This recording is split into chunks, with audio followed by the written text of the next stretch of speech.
Arrancamos este análisis documental con una premisa que es francamente escalofriante.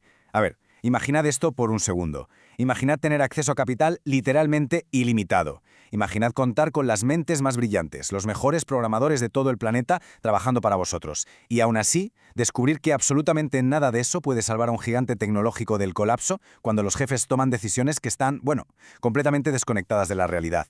Hoy vamos a diseccionar la anatomía de los mayores desastres corporativos recientes. Vamos a meternos de lleno en las entrañas operativas y financieras de dos imperios que hasta hace muy poco creían ser intocables. Entonces, ¿qué pasa exactamente cuando el ego ahoga a la razón? Hoy nos adentramos en esas decisiones críticas que hicieron temblar los mismísimos cimientos de Meta y de Twitter, la actual X. Y ojo, porque esto no es un análisis por encima, es una inversión cruda y muy directa en el mundo real de los negocios y la tecnología de alto nivel. Vamos a ver cómo el poder absoluto, cuando no tiene nadie que le ponga el freno, tiene esta asombrosa y aterradora capacidad de destruir gigantes tecnológicos desde dentro. Todo por líderes cegados por la ambición y, lo que es peor, peligrosamente alejados de lo que el mercado y la gente realmente necesitan. Vale, empecemos nuestro recorrido saltando directamente al agujero negro de Meta.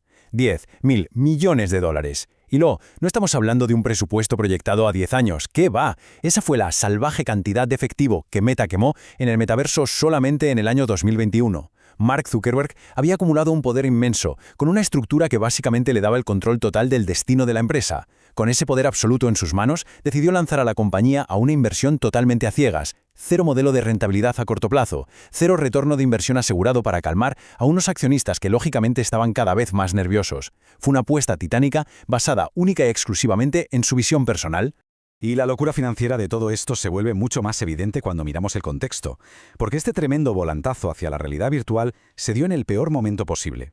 Fijaos en esto.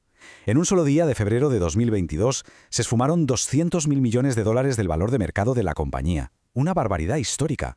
¿Y por qué? Pues porque Meta estaba en medio de una tormenta perfecta.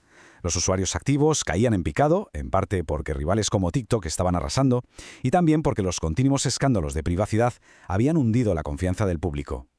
El negocio de la publicidad estaba bajo amenaza de muerte y, en lugar de achicar agua del barco que se hundía, la dirección decidió, literalmente, irse a construir un universo paralelo.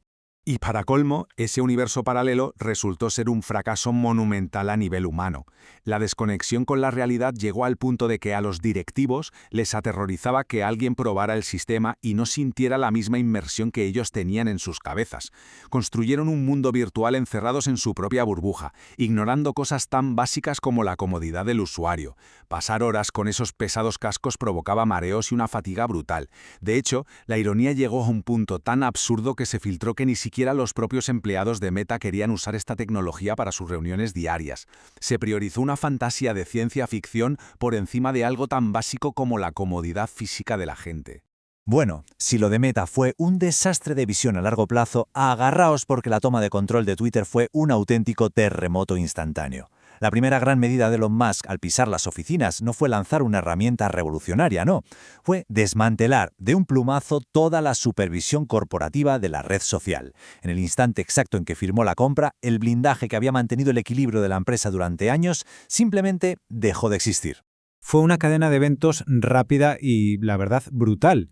Disolvió la junta directiva en el aire y la alta cúpula cayó como fichas de dominó. El CEO, el director financiero y el director legal despedidos fulminantemente. Sin nadie que hiciera de contrapeso, el control de toda la empresa quedó en manos de una sola persona. Inmediatamente después entró el pánico por recortar gastos masivos y lanzar funciones de pago a la velocidad de la luz.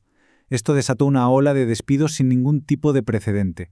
Y no hablamos de un reajuste normal, Fue una auténtica demolición desde dentro que reventó el frágil equilibrio que mantenía la red social funcionando todos los días.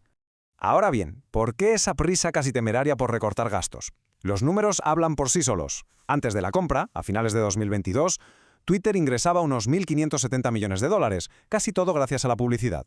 Pero tras la adquisición, y con el relajo en la moderación, el pánico cundió entre los anunciantes. Lógico, nadie quería su marca en un entorno tan impredecible. Los ingresos se desplomaron un 46%, cayendo a 850 millones.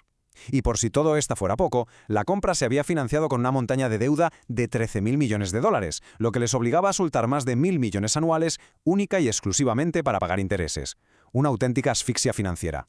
¿Y cuál fue la respuesta a esa presión asfixiante? 80%. Sí, redujeron la plantilla a un 80%. 8 de cada 10 personas abandonaron la empresa, ya fuera por despidos masivos o porque el ambiente era insostenible. Al obligar a los poquísimos programadores que quedaban a trabajar a contrarreloj y al apagar servidores críticos de golpe para ahorrar costes, la infraestructura empezó a caerse a pedazos. La plataforma quedó sepultada bajo lo que en este mundillo llamamos código basura o código espagueti, sistemas viejos, complejos y sin mantenimiento. Los servidores no daban más de sí y vimos cómo Twitter empezaba a sufrir apagones masivos a nivel global sencillamente porque no quedaban manos suficientes para arreglar las cosas cuando se rompían. Pero fijaos bien dónde metieron la tijera, porque eso es lo más preocupante. No echaron solo a perfiles administrativos prescindibles. El Departamento de Confianza y Seguridad perdió al 81% de su plantilla, y en moderación de contenido arrasaron con el 84%. De la noche a la mañana destruyeron décadas de conocimiento vital para lidiar con las normativas internacionales. Sin esos profesionales expertos que sabían navegar las leyes globales y frenar campañas maliciosas, la plataforma se quedó completamente desnuda, en una posición legal y operativa extremadamente vulnerable. Y claro, a los que se quedaron les tocó vivir un cambio radical. Desde arriba se impuso lo que llamaban una cultura transformacional, pero que internamente se sentía profundamente autoritaria. Fue la llegada de la cultura del ultimátum. Un régimen implacable que exigía dormir en la oficina y trabajar sin descanso bajo la amenaza diaria de acabar en la calle. La seguridad laboral desapareció de un plumazo. El ambiente se convirtió en un cóctel tóxico de estrés crónico, pánico y agotamiento. ¿El resultado? Pues el más predecible de todos. Los empleados clave, los cerebros que realmente sabían cómo mantener la máquina funcionando a esa escala, sencillamente renunciaron, llevándose con ellos la estabilidad de la empresa. Al final del día, todo esto nos deja una lección que no podemos esquivar. La tecnología jamás sobrevive en el vacío. Da igual si tu gran sueño es crear un metaverso que cambie la historia o convertir una red social en la superaplicación del futuro. Los líderes tecnológicos, por muy geniales que sean, fracasan estrepitosamente cuando olvidan las matemáticas básicas, cuando ignoran al mercado y, por encima de todo, cuando olvidan cómo tratar a los seres humanos, ya sean los empleados que pican el código o los usuarios que consumen el producto. Tomar decisiones encerrado en una torre de marfil acaba pasando una factura incalculable. Estos dos casos, Meta y X, son la prueba perfecta de lo increíblemente frágiles que son los imperios corporativos de hoy en día. Hemos visto cómo decenas de miles de millones de dólares, años de reputación y la infraestructura de gigantes globales pueden evaporarse en cuestión de meses si la gestión se deja llevar por la soberbia. Así que, con estos precedentes sobre la mesa, nos queda una última pregunta flotando en el ambiente. Viendo lo rápido que los supuestos intocables pueden derrumbarse, ¿quién será el próximo titán en caer?